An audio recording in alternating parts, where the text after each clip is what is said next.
This cube is a triumph.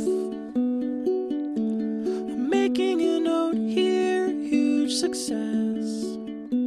It's hard to overstate my satisfaction. Dinrovahorror, he lets you companion any card. Inspired by Commander, minus the parts that suck shit. Universes beyond is a pile of slop. New sets keep coming and they just won't stop. So you make a great cube and you build a play group for the players who are disenfranchised.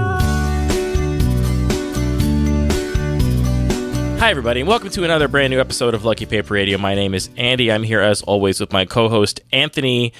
I don't think has ever played Portal Maddox. I have played Portal. You have played Portal. The video game? Yeah, the original video game. I think that maybe when we first met, I don't know, a million years ago, you maybe sat me down in front of a okay, so game this system. was the other option, was that we had the same experience, which was not that I sat you down, but rather that Josh sat us both down at Penn State and made us play Portal. It was probably like 3 a.m. He's like, you gotta play this video game all the way through. I'll see you when you're done. Mm-hmm. And I will judge you based on how long it takes you to complete it on your first blind playthrough. I think I did pretty good at Portal. At that point, I had quit video games cold turkey, and my close friends all knew this, but Josh was like, no, you have to make an exception. You have to make an exception for this game. He's like, this is a short one. You'll just be done with it. And I feel like it was kind of an important game in that it was the first game I remember that was from a big publisher on a platform that was like just a tiny little self-contained thing. It wasn't like trying to be like a big AAA whatever. I'm sure there's obviously many smaller games that came before it, but like the way it was marketed and like the way it gained popularity, it felt like it was kind of the vanguard of like a whole new kind of approach to like weird little smaller scale, limited experience, like one playthrough puzzle kind of games. Yeah, I mean, I don't know that was a new thing, but I think the sort of trajectory of games at that time was to get bigger and bigger and fancier graphics and more complexity, and it was kind of like a step back to just like, let's make this little moment. And that combination of it being a really engaging puzzle game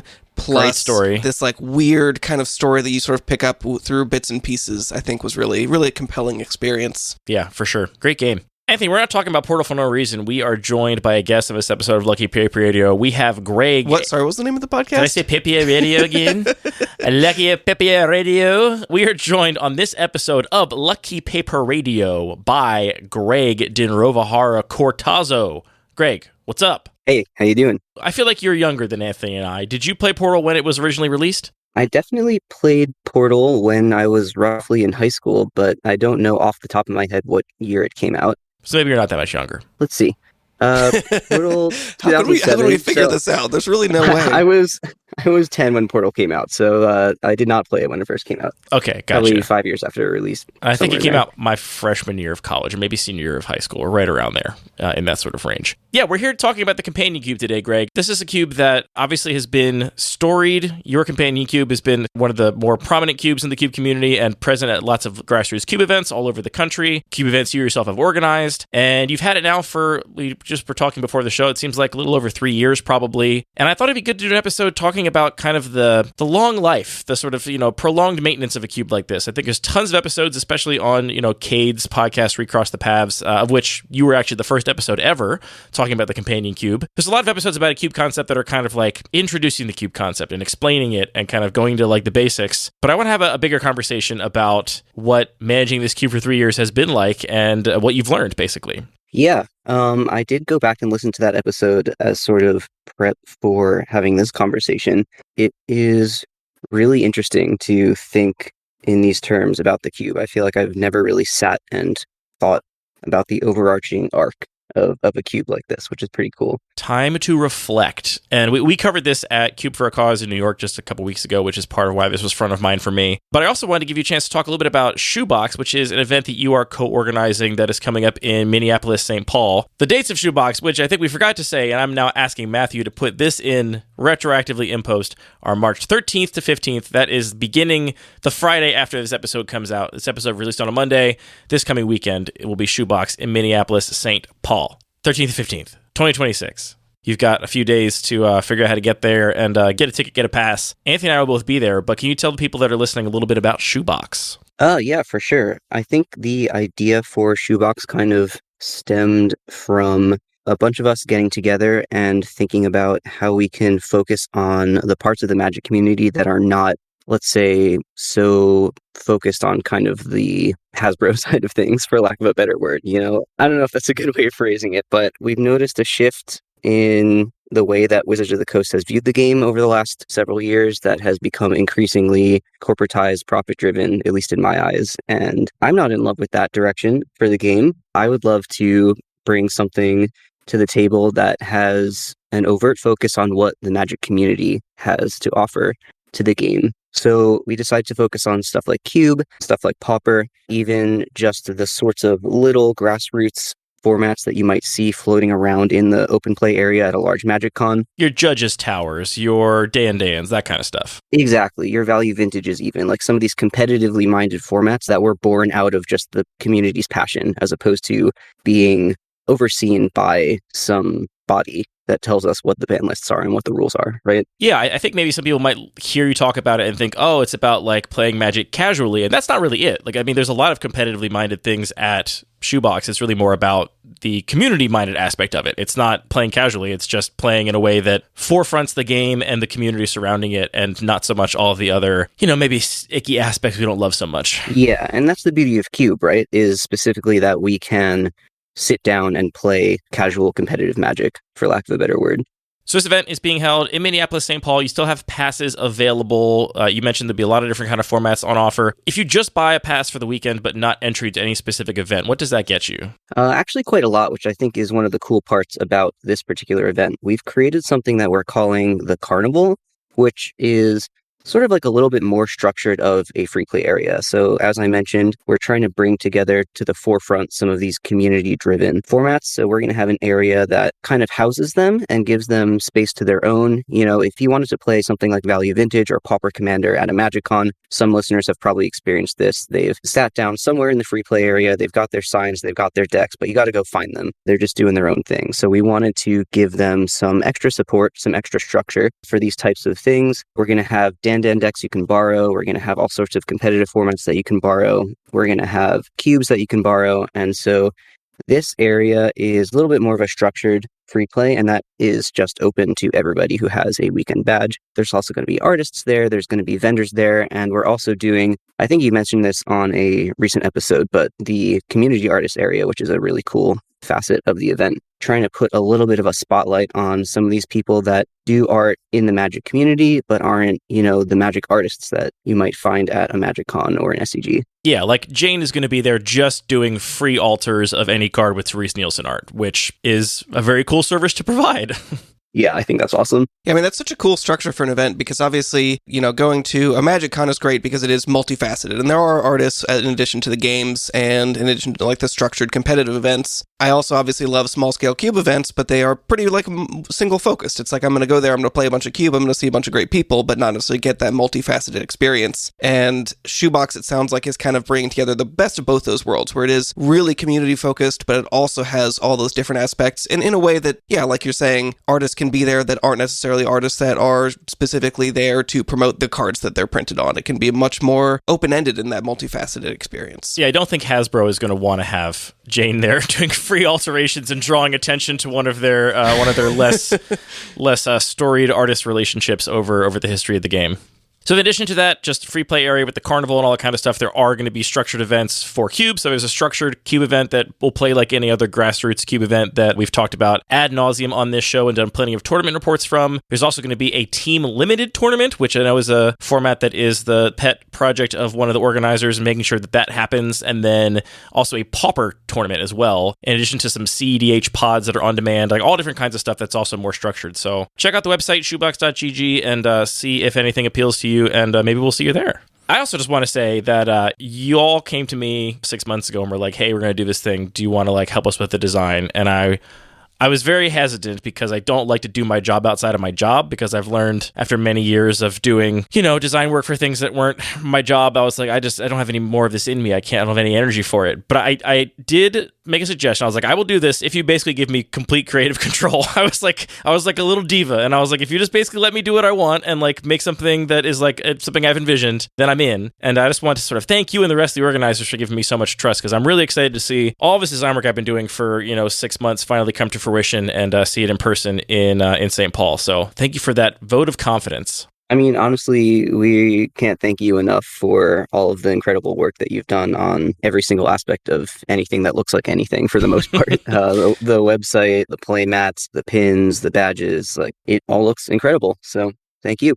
I do want to make sure we know Gwen did the website. I, provided some graphics for it, but full credit to Gwen for building that website. Sure. Yeah, don't want to make sure. I don't want to steal any website valor. That is the one thing I said I wouldn't do. I'm like, I'm not building a website in my spare time, but I'll pick some colors for you. So check out all that stuff, and maybe we'll see you in Minneapolis, St. Paul. Now, the companion cube, Greg. I have a bunch of questions, but I imagine you've also been thinking about this. You said you re-listened to that episode of Recross the Paths. I think we should at least just start. Maybe somebody listening here does not know what the companion cube is. So let's give the briefest introduction to the idea, and then we'll dive right into bigger picture thoughts. Yeah, so in a word, companion cube is a cube where you can companion any card in your pool according to the original pre-errata companion rules. So it gets played right out of your sideboard. It's not included in your 40-card deck, but unlike something like Commander, once it has been played from your sideboard, it just acts as a totally normal Magic card. And you can companion any card of this cube. Doesn't have to be a creature, doesn't have to even be a spell, could just be a land. So every single card in the 384 card list is a possible companion as you are drafting and deck building, which opens up a ton of really cool synergies and build-arounds that are otherwise really hard to make in singleton drafted environments. Make work, rather, in singleton drafted environments. I often cite the companion cube, I think, as one of the most elegant and successful rules modified cubes, because it is such a simple rules modification. It works perfectly fine by the black and white rules of Magic the Gathering, but with that sort of very simple change, like cubes like the Turbo Cube and the Cascade Cube, it completely recontextualizes everything about the game and the draft and your deck building in a way that is really cool and offers a lot of unfolding complexity. And just to be clear, you say original companion rules. That just means you have this 8th card of your choice that you can play from outside the game, correct? There's no paying 3 mana to put it in your hand, and you can also, if it's instant, cast it at instant speed from that outside the game zone, correct? Yes, that is correct. The 3-mana tax was added after they realized that all of these cards were not okay and constructed. But if everybody has a companion, then it's fine, right? And then in Modern, everyone had Gigantha Companion for years until they finally banned it. Yeah, so far that has not proven to be the case, but maybe if everybody has a different companion and there's over 300 of them, that would be a little bit more interesting. God, I'm just so glad that the companion thing happened before the Universes Beyond. I mean, imagine if the companions were not like Gigantha and Luris, but it was like Peter Parker and Sauron the Grey or whatever, were everyone's companions, and it was defining every possible constructed format of Magic. Yeah, could you imagine if Universes Beyond cards were defining every constructed format of Magic? That would be terrible. Well, I mean, yeah, but at least they're not like literally, sitting next to the deck and played in every single game, I don't know. Yeah. It's a whole that thing. Would be brutal. And players can also switch up their companion between games, right? So there's some like metagaming and like intense sideboarding you can potentially do. Yes, that is true. Definitely there is quite a lot of metagaming, and I consider this to be one of the coolest features of the cube, honestly. I've said often on other podcasts that I've tried to evoke the feeling of playing constructed in this environment, and I think it is one of the cubes in which sideboarding is most important, and I think that's a really interesting success of the design. Let's talk big picture reflections then. I mean, obviously this cube has been a huge success. Like I said, I think it is one of the cleanest, most successful versions of a sort of rules modified cube, and also taps into the kind of synergies and build-arounds that so many cube designers want to support, and sometimes will jump through many more less elegant hoops to try and support with like draft packages or, radical breaking of singleton or, weird deck construction rules or something like that. And it gets there with this relatively simple rules modification. I guess I'm curious to know like how your relationship to this idea has changed over time. Do you still love the companion cube as much as you did when you first unveiled it to the world? I mean, I would say so, yeah. I think one of the things that can happen with certain cube designs is like you put it together, you put it to the test, you draft it probably many, many times, depending on how big your play group is, how often you can get to do that. And then, you've kind of seen it and maybe you move on to the next design project. But one of the things that is different about this cube is that it is just so deep. And it's very hard for me to imagine getting bored of drafting it. because there's just so many things that you can do, right? Like there's hundreds of different decks you can put together. There's multiple different ways to put almost all of those decks together. I still feel like I'm seeing something new every single time a pod of Companion Cube is drafted. The interesting thing here is that, like, that's probably true about any cube, right? But it's so much more direct, and, like, you immediately feel the impact of those sort of small deck building decisions in this cube, right? Like, you know, drafting a control deck in the regular cube, there's probably a bunch of different ways to do it, but that difference between, like, you know, control deck A, control deck B, and the regular cube might take many matches and, like, you know, a lot of nuance to really understand the difference between and, like, feel that difference versus just, you know, a deck that's almost identical but companions an answer versus, like, a big threat, or a build around versus, you know, a different build around for a different kind of thing. The fact that you get this, like, radical consistency out of your sideboard means that really small changes in decisions can, like, be felt immediately and very strongly. Yeah, I definitely think that's true. I think that applies to deck building. I think it also applies to the changes being made to the cube and the design of the cube as a whole. As we mentioned on stream last week, very small changes to the cube have incredibly large impacts on the way that it plays. And so I think that also feeds into this idea that the cube gets quote unquote stale a lot more slowly, because just swapping a single card out can shift the way that many decks are constructed. And you get to see the ramifications of that for a much longer period of time, in my opinion. Yeah, that kind of makes me wonder about the design overall of the cube, because I could just take this companion rule and say, like, hey, we're playing the regular cube tonight, let's play it with companion rules. You can just companion anything. And I'm not sure it would have the same impact here. Can you talk a little bit about how you actually designed the cube to support that rule and to work with that rule? I mean, I think from the beginning, a constructed bias has sort of shaped the way that this cube is put together. Something that I realized while I was thinking on it for the last couple of days is that this cube very much so is a nostalgia cube for me. And it's not really a framing that I understood until I was thinking about it recently. I want to showcase the way that constructed Magic has looked across its history in a similar way that you might look at Museum of Modern or something like that. Like, there are absolutely decks here that are just supposed to be evocative of a certain time of Magic. That changes the way that the companion rule interacts with the card list, because there are cards that are here to be emotional connections to the drafters, that I want them to be able to companion them and say, this is the card that I used to have fun with when I was playing this deck in Modern, when I was playing this deck in Legacy. This framing of, like, kind of a showcase of constructed decks, I think, has provided a lot of pros and cons over the course of designing the cube. And this is something I also continue to notice as I was thinking back to the way the cube was, 2 years ago when I was on Recross the Paths. There have been, of course, constructed decks that I've tried to support here that didn't work, or changes that I've made to the cube that have made it feel more or less like constructed as time went on. I'm thinking back to a time that I tried to play something along the lines of the modern Eldrazi Winter sorts of decks with Eldrazi Temple and Thought-Knot Seer and things like that. And all of those pieces were, like, really narrow and didn't work that well. I think the only one that's left from that time is Glaring Fleshraker, which is a much more modern card. You know, as time goes on, I think almost every cube is going to be some form of a nostalgia cube. Like, the game is changing a lot right now, and even, relatively mundane or, not explicitly nostalgic cubes, I think, are finding themselves feeling nostalgic as the game sort of changes around them. Yeah, absolutely. And I think that also brings me to another huge structural change that I made to this cube recently, which was to cut all the Universes Beyond cards. And I think that is a form of trying to capture nostalgia for me. There are certainly a bunch of cards that were printed since Universes Beyond started, but some of those cards are more reminiscent of how Magic was before. And I think trying to capture something about how I feel Magic was before this type of shift makes that sort of nostalgic as well in its own way. Yeah, I mean, I think that just happens so naturally to so many cube designers, because you're thinking, okay, here's my cube. I can put in whatever cards I want. And even if you're trying to build towards a, major rules modification like this, you're still going to gravitate towards the cards that you really enjoy playing with. So it makes sense that you would, especially after taking a little bit of distance from it, look back and be like, oh yeah, these are just like all the cards that I really enjoy. I'm curious to talk a little bit about your decision of what power level to play at, because this cube, obviously, you've sort of mentioned in lots of places that one of your goals is to replicate constructed, and so that certainly sets a certain bar of power level. But I also noticed that this cube has, for its entire, lifespan, I believe, had just some really super powerful cards that are, not necessarily part of, a specific constructed archetype or build-arounds that are just generically great. I'm thinking of cards like Broadside Bombardiers or Sholdred or Fabled Mirror Breaker, or the Evoke Elementals, the Titans like Flage, Uro, and Kroxa. What keeps you playing these, really powerful cards within this restriction of, wanting this cube to be focusing on these sort of constructed archetypes. What's the appeal of continuing to play these like really powerful cards individually? Well, I do think that playing cards that made a huge splash in Constructed tends to create more of the vibe.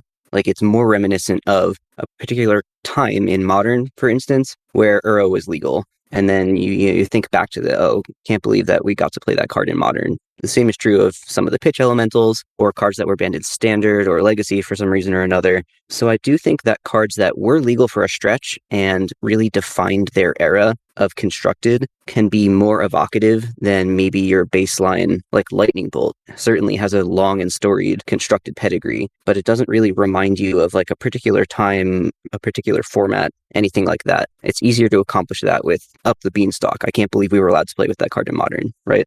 Yeah, I totally understand why Up the Beanstalk is banned. I definitely can't believe we were allowed to play with that. I imagine it was just all Evoke Elementals that was the problem with it. Yeah, for the most part. It was paired Beanstalk with Fury. died for Evoke Elemental sins. I think Fury and Beanstalk were actually banned in the same update, if I remember correctly. I wasn't really playing Modern at the time, but yeah, you'll see tons of cards like that in this cube, where like Nadu is another example that comes to mind, or like some cards that were banned in Standard, like Abuela's Awakening. I think they made such a huge splash at the time that they really hammer home that emotional reaction of, I remember when the format was like that. How often do you see somebody have a lot of success in this cube campaigning a card that doesn't have any like build around synergies or anything? It's just a generically powerful card.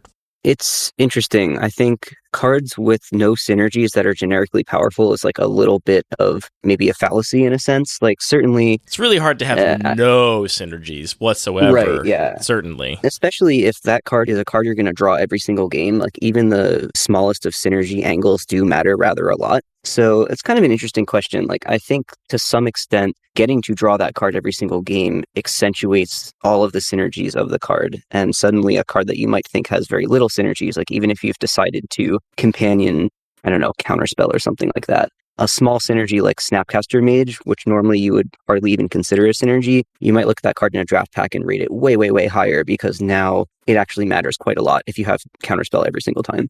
Does it finally make Fable the Mirror Breaker a synergy card?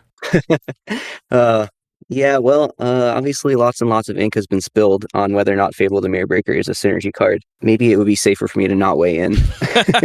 This is I can't help but weigh into these waters. I've been saying forever that, yeah, I mean, the thing about Fable the Mirror Breaker is that, yeah, it's individually crazy powerful. You don't have to synergize with it to get any benefits from it. But I still like it in my like power motivated Eternal Cube because the synergies still improve it, right? Like, you end up basically powering up all of your synergistic cards with this like individual power outlier that doesn't need the synergies to be good, but you still get them as you play the card. It's now going to like reward you for discarding madness cards and reward you for having artifacts and all the other kinds of things that you care about. So, or rather, gives you artifacts for your artifact enablers with the treasure tokens. I think it's fine to call it a synergy card. You just have to recognize that it's an incredibly powerful synergy card in a vacuum.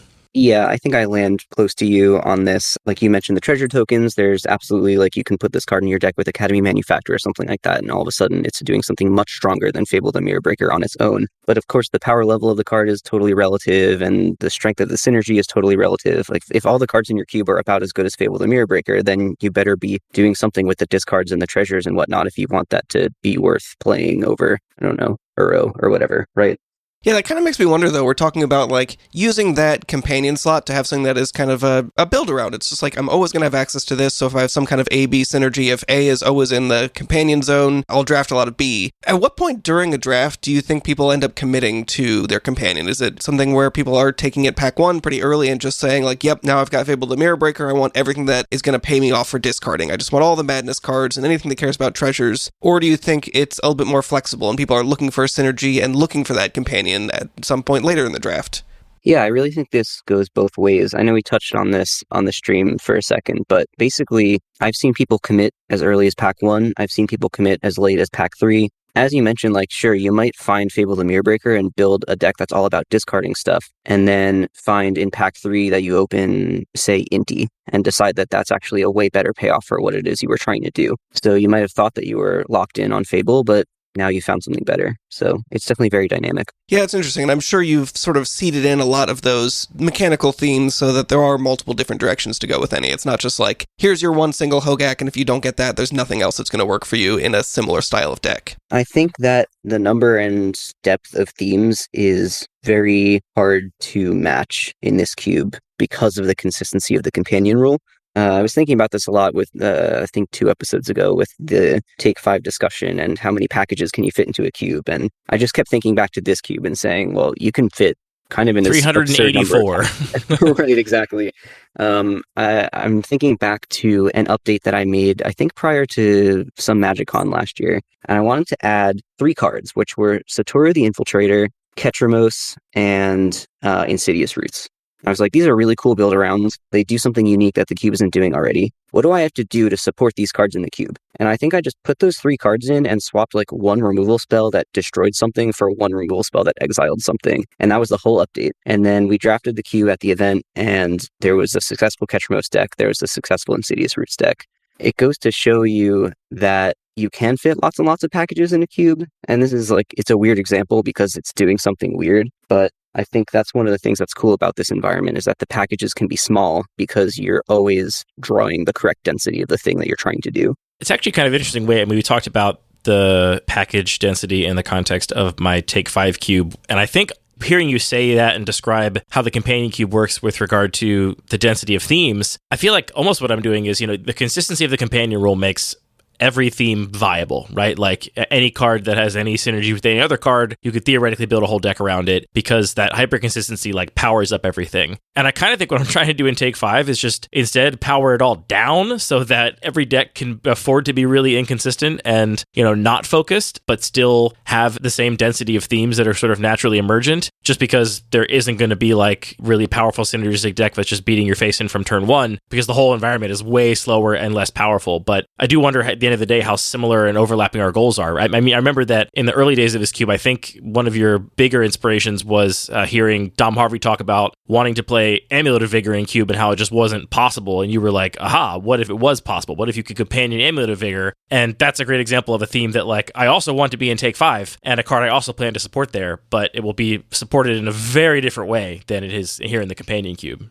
Yeah, I was going to mention exactly that same card because I think it's so cool that if you look back 2 years ago, the view of that card was, hey, this card doesn't work in cube. You can't do anything with it. And if we want to make it work, we have to do this radical context shift, weird rules change. But now, 2 years down the line, we can just jam that card into a cube and say, I've set the power level so that it's the same thing we were talking about with Fable the Mirror Breaker, right? Like if Fable is your baseline power level, then it feels like a synergy card. But if you dial the power level way down and suddenly your baseline power level is like off-color morph.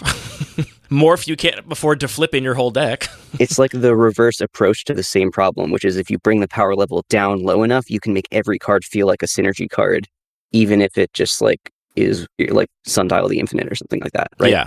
Yeah. Sundial the Infinite and Amulet of Vigor both have very similar feelings and vibes to me, where it's like, this could do stuff, but it doesn't. It doesn't do anything until you figure out how to make it do stuff, Right. I really want to know about as somebody else who, obviously maintains cubes in the public eye and takes cubes to events where they're played by lots of people. I'm sure you get as many people eager to give you feedback as I get to give me feedback on my own cubes. I'm curious to know, what are the cards that you did have to cut? What are the ones that were too good that, just proved to be problematic over this cube's lifespan so far? The 2 that come to mind immediately are Exploration, which is a recent cut, and then last year's Psychic Frog was also pretty problematic. There's also been a couple of cuts where the cards are like not really too broken on power level, but they were reducing deck diversity so much that I was not having fun with it, which is another interesting facet here. Like, for instance, Urza Saga, the One Ring are cards that were probably fine, but they were companioned so consistently in the pools that had them. I saw like so many drafts had them companioned that it was like starting to feel like it was closing the aperture on the range of what was viable in the cube. Right, and you might have like drastically different One Ring decks, drastically different Urza Saga decks, but it still would appear so frequently that it was a little bit less interesting that way. Do you make any attempt to keep track of the companion rate of all the cards in the cube? I don't have any data on that, really. It's unfortunately kind of tough to collect that from Hedron Network because not everybody makes it super clear what their companion is. And also, they can change it between games and stuff, too, so you wouldn't even necessarily know based on a deck picture. Yeah, it is fun to see those pools and those decks and be like, what did they companion here? I can't figure it out. If it's me, it's probably, a land. Yeah, I mean, certainly lots of land companions. I feel like we see one probably like once a draft, give or take, on average. As far as having the cube at events and having cards that really outperform, every pod has a player who's like, this card is too good for the cube. Somebody trophied with Goblin Bombardment at Cube for a Cause, and they called me over and they're like, I feel like this card is too strong for the cube. Like, my deck felt completely unbeatable. None of my opponents could do anything about it. I've had the same thing happen with Alurin. I've had the same thing happen with just countless cards in the cube. And you say, shut up. I don't care. Go away. No. I mean, I think it's a cool thing about the cube that you can build a deck with such a great degree of consistency that almost every trophy deck, somebody feels like they've broken the cube and that something is wrong. Like, it's actually kind of exciting to be able to provide that emotional experience without actually having the cube be broken in some way. Yeah, I mean, it's funny because I feel like every cube designer has that experience of people being like, hey, this card is totally broken in this cube. Please cut it immediately. You made a huge mistake. You're a dummy. In some ways, I feel like the companion rule can exaggerate that just because it's like, for sure, I just have access to this all the time. I didn't even have to draw it, like that natural variance that can sort of mute the effect of an individual card. On the other hand, can't you just tell those people like, well, don't you have a disenchant? Like, maybe just make your disenchant your companion, and now their whole deck gets turned off because they don't have access to that Amulet of Vigor or that Goblin Bombardment, which their whole deck is built around. I mean, how is that interplay played out? Yeah, I mean, I get the same types of comments with hate cards sometimes too. I built this great Reanimator deck, but then my opponent game 2 swapped into Agatha's Soul Cauldron, and now my deck doesn't do anything. Oh, that's a good one, yeah. Yeah, right. You built a deck with a very, very high ceiling and a very, very high degree of consistency. And if there wasn't a trade-off there with it being able to be attacked on some axis or another, then that would probably be more problematic than what we experienced here in these 3 games of Magic with a hate card getting boarded in, right? Yeah, I mean, has your approach to those kind of hate cards changed? And I guess maybe, do you even consider them like sideboard cards? Or just sometimes people just main deck those? Or, main board companion, an interactive card? Yeah, I think if you feel like you're a reactive deck, you can definitely just start off on something that is meant to be an answer to whatever your opponent is doing. But certainly there's sideboard dynamics as well, especially with specific types of hate pieces. I mean, I don't play a lot of cards in this cube that are just there to shut some other deck off, right? Soul Cauldron is a great example. That card is super powerful in its own right. It is a card that you might want to build around, and maybe you just have a plan A that involves that card. But it also gives you a layer of interaction for some other stuff. I'm really interested in the fact that you could only really name 2 cards that feel like they were too problematic. And you described that, this cube very often has the impact of making the winning player feel like they've broken it, and that surely this deck can't be okay, and there's no way this is something that's healthy for the format. Do you find the flip side of that is true? Do you find the players that lost to that player that thinks their deck is broken felt like they had no chance and that, they just didn't understand the assignment? Like, how much of that sort of didn't understand the assignment sort of feeling do you get from people when they first draft this cube? Yeah, I mean, it is a punishing cube. That's for sure. It's a skill testing cube. It rewards familiarity with the list. I think that's one of the reasons that I've leaned on constructed archetypes so much, because there's just so much that you can abstract away by saying, hey, here's a bunch of cards you've seen and probably played with before. But then on the flip side, if somebody is relatively new to Magic, this cube becomes super arcane and inaccessible to them. And I think it's a spectrum, it's a trade-off, right? When those players lose, do they see what they could have done to have beaten that 3-0 player that thinks their deck is broken? Like, I find that a lot of those bad feelings come in when a player feels like, even with the benefit of hindsight, there's nothing they could have done differently because that deck is just too good, right? Those are the ones I get the most complaints about, where it's like, not only did I lose to this card, but also, now that I even know it's in here, I don't think I could have done anything differently over the course of my draft and deck building and gameplay decisions to not have still lost to that card. Do you feel like people have that feeling, or do you feel like they're immediately like, okay, well, what could I have companioned to offset that, or how could I have drafted differently to not be weak to that particular strategy? Yeah, I think a huge amount of that interaction is front-loaded in the draft, which can be a good thing or a bad thing. Not every player is going to be super satisfied with the answer, like, hey, you should have drafted a disenchant, because if you did, you would have had it games 2 and 3 with 100% certainty, and that would have been very good against what you just lost to. And, sometimes you get the reaction, oh, like now I understand more about the cube. And sometimes you get the reaction, like it's a bummer that I was just supposed to know that in the draft and now I'm dead because I drafted wrong. This is another thing I was reflecting on in terms of what I've learned about the cube. There are definitely cards that are extra punishing to players that haven't drafted the cube before, that they look like really good companions, you end up companioning them and they don't really pan out. And that's a lesson learned and something that I think about often, like, should these cards still be in the cube if they're going to detract this much from initial plays? The cube gets drafted often at large events. Most of the people that play it have never played it before. Many of those people will never play it again. I don't know if I have like a specific course of action for this cube with what I'm trying to do with it in the future, but it is certainly an interesting lesson to say like, hey, here's Field of the Dead. It looks like an attractive companion because it's a powerful and iconic card, but when you companion it, it doesn't do anything until turn 7, and by then your opponent has probably cast their Flage, and that's really bad for you. And you can't even really benefit off of having put a land in the companion zone because it doesn't fix for your mana and it doesn't, let you cast things on curve. So you don't even get to like shave on lands like you would often do because you need to hit your 7th land drop before that card to even do anything. I see this with Ether Vial as well, where people will draft a super low curving aggro deck and then companion Ether Vial, and now you're not taking full advantage of the mana advantage that you get, when in reality you want like a curve that probably tops out at 4 or 5 so that you can really cheat on a lot of mana, these types of things. And it is a really interesting question that I don't think has been fully solved. Like, to what extent do you want to shape cubes like this to the player that is only going to see it one time at a huge cube event? And to what extent do you want to shape it towards your local play group that drafts it once or twice a month, or even just what your personal vision for what the cube should be? It's really illuminating some of what I found kind of intimidating about this cube, because there's like a clear assignment in pick a companion, build your whole deck around one card is sort of like a prompt that you get when you draft this cube. But that's such a different prompt than, say, 100 Ornithopters, where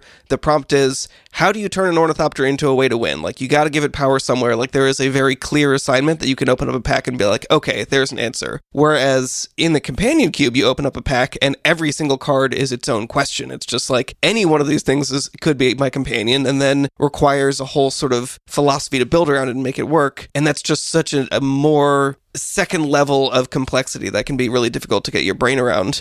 I guess one question I have about that is, do you think about some subset of cards as these are things you expect to be companions and these are things that are more support cards? Or are you really just trying to lean into it's this web of everything has a potential to be kind of its own build around? Certainly there are cards that are better to companion than other cards. That much is, I think, just going to be true. If you want to support such a wide breadth of archetypes, there's going to be some cards that are mostly there to support. And there's some like extremely pointed examples, like Crashing Footfalls, which just doesn't work if you companion it. You can't suspend it from the sideboard. Okay, that's fair. Yeah, that's one. 383 possible companions.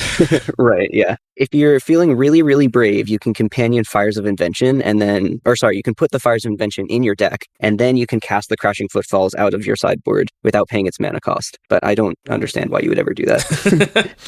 It is impossible for anyone to say, like, which cards are the best companions. Even with the huge amount of data we have, relatively speaking, we all know that nothing is ever significant. But it's impossible for you to say correctly, but you could definitely take some compelling guesses.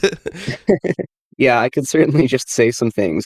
I do think that taking a card that has a solid floor and a lot of strong synergies is pretty important to have as your companion, generally speaking. Cards like Up the Beanstalk jump to mind, or Solitude or something like that. Cards that you are going to play them, they're going to do something, they're going to be relevant every single game. I think that's pretty important, that you don't waste your opportunity to play your companion. In fact, I think we saw this, I don't know, should we be spoiling the results of the Cube for a Cause stream? Yeah, spoilers for the Cube for a Cause stream. It's on YouTube now, so you can go watch it if you missed the live stream, but we will be talking about the outcome of the companion cube draft, which is the second draft on day 1. When we got to the finals and we got down to game 3 of the finals, we saw Julian swap onto a board wipe as Canyon playing against an aggro deck, and his opponent was able to just masterfully play around this board wipe to the point where it had become completely invalidated, and Julian never even cast it. And that's just illustrates clearly, like, if you are able to break the symmetry on that type of advantage, you get to use your companion, but your opponent doesn't. I think putting yourself in that position where you have a companion that might not have an effect on the game, you might not get to cast it at all, it can be pretty backbreaking. Interesting. Yeah, so just to clarify, both players do know what the opponent's companion is, correct? They are face up at the start of the game. Right. You don't get to say, okay, you reveal your companion and then I'll show you, but you do get to sort of like metagame between the sideboard. It's like, okay, you had Goblin Bombardment, all companion disenchant next game, but you might have swapped out your Goblin Bombardment and now have some big, huge creature that I'm just going to lose to. Yeah, that definitely happens sometimes. Yeah, in this case, this aggro deck just had Esper Sentinel in the companion zone against Julian's control deck, spell-filled control deck, and it was a beating. But, certainly not in a way where I'm like, oh, Esper Sentinel's too good, right? Because there's plenty of matchups where it doesn't really do anything. You're playing against some creature-based mid-range deck, and you're like, okay, cool, my 1-mana 1/1 that I could play on turn 1 basically does nothing.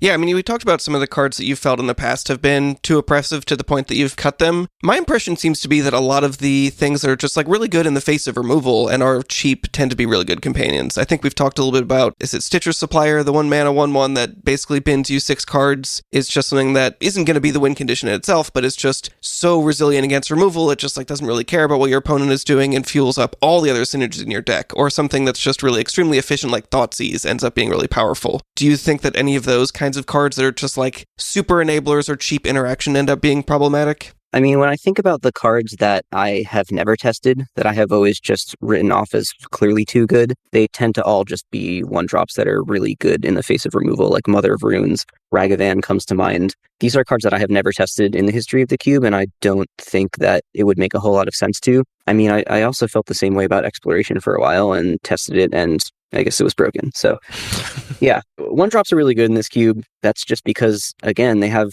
an effect on your game 100% of the time, right? So if you're companioning a 4-drop, it better be really, really, really good, because there's going to be some percentage of games where your opponent gets counter magic under you or kills you before turn 4 in rare cases. So 1-drop's pretty strong, as it turns out. I think people listening to the show know that I would identify as someone who likes control decks. I like control decks to be very viable in my cubes. I really don't like cubes where everybody's just kind of doing their own thing and seeing who can go bigger and over top of one another. I love my Magic to be really interactive. And as such, I include a lot of answers in all of my cubes. And sometimes to my players' dismay, they're like, I got my whole plan taken apart and I lost. And it's like, yep, that's a feature. That's part of what I want. Do you find that some cards which are not like, too good by any measure are still kind of the cards that people just hate having to play against every game? I'm thinking of like companioning a Thoughtseize or companioning a counterspell. Like some people just really don't like the idea that their opponent's going to get to counter one of their spells no matter what, or that they're going to get Thoughtseized every game. How do you sort of manage those sort of feel bads from certain players?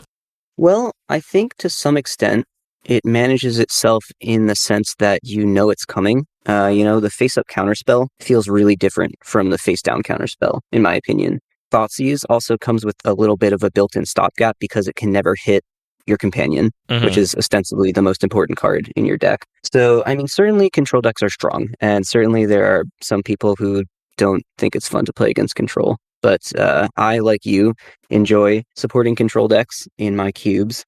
I think that some of the synergies are so strong in this cube that it can take a lot of skill to correctly build a control deck that picks apart a wide variety of different types of strategies. And I also think that just trading 1-for-1 interaction with whatever your opponent's companion is doing, it takes a certain type of deck to be able to fully take advantage of that, right? Like if you don't have a good plan and you're just going to say, we can both be down a card and I'm going to just bank on my card quality being higher than yours, it takes a lot of skill to draft a deck that can actually deliver on that. I have a question about your relationship to what I imagine are many clones and interpretations of this cube. Anytime a cube gets enough visibility or shows up at events enough, there's a lot of people out there that will just clone it, make their own list, maybe start making their own changes. What's your relationship like to clones that you've seen? Yeah, I mean, there are certainly a whole bunch of clones of this cube floating around. I remember distinctly the first time that somebody cloned it, and they were actually living all the way in Turkey, which I was like, wow, that's crazy that now my cube also exists on the other side of the globe. And yeah, I mean, I'm always happy to see other people enjoying the cube enough that they want to be able to play it in their own local group. I think that's really awesome. It's cool to be able to build something like that. I think that oftentimes I will see cards getting swapped in that I have cut that I thought were, I don't know, too strong or not strong enough or something like that, which I'm sure is an experience that people who have their cubes cloned have seen, like, oh, I made that change. I don't think that's a good idea, but you can't reach out and do anything about it. They're just going to have to learn themselves. Another common change is people put the Universes Beyond cards back in, which is a little bit of a bummer, but whatever. Good on them for having normal brains where they can just enjoy things and not be haunted by the enshittification of all the things around us at all times. Couldn't be me. Anthony alluded to this earlier and kind of took a little bit of the wind out of the sails of my outro inadvertently, but I'm curious to know what you think, Greg, given your sort of 3 years of experience designing this cube. I know that this cube first started, your sort of first experiment and foray into this was just taking an old cube of yours and just drafting it with the companion rules without making any specific design considerations to like just get a sense for how it felt. And I know that a lot of cube designers, me included, keep a set of cogwork librarians with their cube. So if you want to like spice it up on a given draft night, you can say, well, tonight we're all just going to start with a cogwork librarian. It's like a fun little low effort way to have like kind of a different, variation of the cube with you at all times. What would you say to anybody that was like, I just think I'm going to, let people draft my cube with companion rules? Like, what are the sort of traps or, issues you expect them to fall into if any sort of cube list that wasn't designed for the companion rule was played with this rule set you've created? First of all, awesome. Try that. I know some people who have done that. I think it's really cool. I think there are some types of cards that have the potential to break things. Like if you did this with a powered cube and then somebody had Black Lotus every single time, that might not be that fun. But I don't know, maybe all their opponents would have a Mox every single time and then you get cool gameplay out of that. I'm not really sure. Another thing that I've really staunchly avoided in this cube is 2-card combos, because I think being able to just tutor one of the halves for free is really disproportionately powerful. So I would keep an eye on just Splinter Twin or something like that, right? And then kind of as I alluded to earlier, really cheap threats that snowball too quickly if you protect them, either historically have been problematic or have been so problematic in theory that I just haven't tested them, your Ragavans and your Psychic Frogs. Those are the things that I imagine being like the best things to do if you just took a pre-existing cube and applied this rule change to it without much consideration for the actual card pool. I remember in very early drafts of this cube, we were all convinced that Birds of Paradise was the best possible companion for something like this, because the list had not been formed around the rules change yet. We were just using what was, at that point, just kind of a normal cube. So that gives you an idea of the sorts of things. Like if you can really break tempo or something like that with a consistent one drop that warps the game around it, I think those are the types of things that would be the most scary in a normal cube using these rules. What does the future hold for the companion cube? I've definitely been updating it a lot more slowly now that all of the sort of source material, as it were, is continuing to be encroached upon by content that I don't want to see, which maybe is not the exciting future that everybody wants to hear. But well, I mean, there's something about that in future that is actually very inspiring. I mean, I think both Anthony and I for sure have felt that sort of just contentedness with the list. I mean, Anthony has felt it to a really intense degree, having not changed any of his cubes in many years. Don't worry, I'm going to add 1 card to regular cube. It's going to be great. Is it Livewire Lash? I'm going to add 2 cards to the regular cube. It's going to be great. And one of the beautiful things about Cube is that it doesn't have to be a bummer that you're not updating it, right? You have that experience sort of captured. We're actually drafting the Bud Magic Cube tonight, and it's a cube I rarely bring out anymore because I have not made any substantial changes to it for years at this point, because I'm just very happy at what it does. And, a new set comes out and I'm like, yeah, I could add the new fairy that also has a bitter blossom attached to it. Like, that would be cool, I guess. But also I don't need to, it's fine. The cube is already pretty exciting. So I'm breaking it out for the first time in a long time. And a lot of people are like, oh, this is the name of the play group. I didn't even know there was a cube for this, which is just kind of funny that it's played so infrequently now. But every time I bring it out, I'm like, oh yeah, this is that experience that I know and I love, and gives me what I'm looking for every time. And so I don't think it has to be a bummer that you're not updating it. I think it just can speak to you having succeeded at a goal. I hope that as time goes on, the community becomes more open to the idea that a cube as a time capsule would still be fun and interesting to play. We do see these kind of time-gated cubes, but oftentimes they're updated quite frequently. And I wonder if as more and more cubes proliferate and more events proliferate, we might start to see, in the same way that somebody might pull up a copy of the 2012 Moto Holiday Cube and just draft that. Maybe one day we'll see people pulling up cubes from, a few years ago that haven't been touched in a while and see how they are.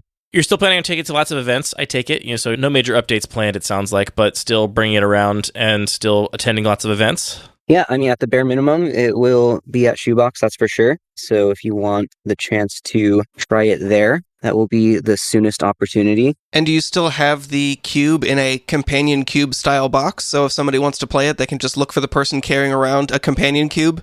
I do still have the box. I don't find it convenient when the cube is actually in the main event of something, because usually they want to be storing it with the rest of the cubes in the nice long boxes and whatnot. So I think at this event, you will not be able to scan the room for the companion cube shaped box. You just got to turn it into a hat you can wear when the cube is, in a long box somewhere. That way you can still be identified. Yeah, perfect.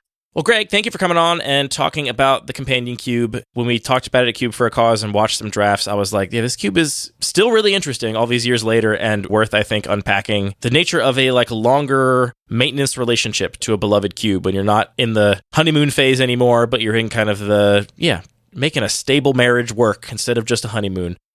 Thanks so much for having me on. I'm always happy to talk about this cube. I think there's just so much to say about it, which may have contributed to us kind of drifting off track a little bit here, but that's how it goes. It's a podcast, Greg. That's the point. The point is to drift off track for a while. Yeah, okay, that's the medium.